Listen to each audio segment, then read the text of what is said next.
শুভম আমার খুব বড় ফ্যান। আজকে এসেছে বনগাঁ ঝাউডাঙ্গা থেকে, এখান থেকে প্রায় 88 কিলোমিটার দূর মধ্যমগ্রাম বারাসাত থেকে। তো শুভম আজকে এসেছে একটা দারুণ পিসি সেটআপ নিচ্ছে, দেখতেই পাচ্ছ i5 13 দিয়ে এবং সঙ্গে একটা RTX এর 5060, যেটা আমি সাজেস্ট করি ওকে। তো শুভম, এই যে পিসি সেটআপটা বানিয়ে তোমার কেমন লাগে? হ্যাঁ, আমি তো অনেক খুশি হয়েছি এবং দাদা সাজেস্ট করলো, খুব ভালোই লাগলো এবং দাদার বিহেভিয়ারও খুব ভালো।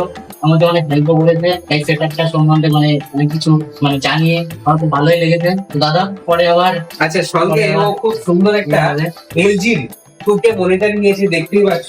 আর একটা কুলিং সিস্টেম আমি ওকে ফ্রি দিয়েছি, এর উপরে পুশ ক্যালকুলার। দারুণ দারুণ কনফিগারেশন পিসি সেটআপ হচ্ছে আমাদের কাছে, এবং বিশেষ ভাবে আমরা অনেক 20 থেকে 30% ডিসকাউন্টে পিসিগুলো করে দিচ্ছি। তো Shubham, congratulation for your game setup. এবার দর্শকদের উদ্দেশ্যে কিছু। হ্যাঁ, দর্শকদের উদ্দেশ্যে বলতে চাই যে তোমরা আসো এবং এগুলেন কম্পিউটার্সে আসো, রাজীবদার সাথে কথা বলে দেখো, হয়তো তোমরা তোমার মনের মতো পিসি পেয়ে যেতে পারো। একদম তাই, একদম তাই। ধন্যবাদ তোমাকে।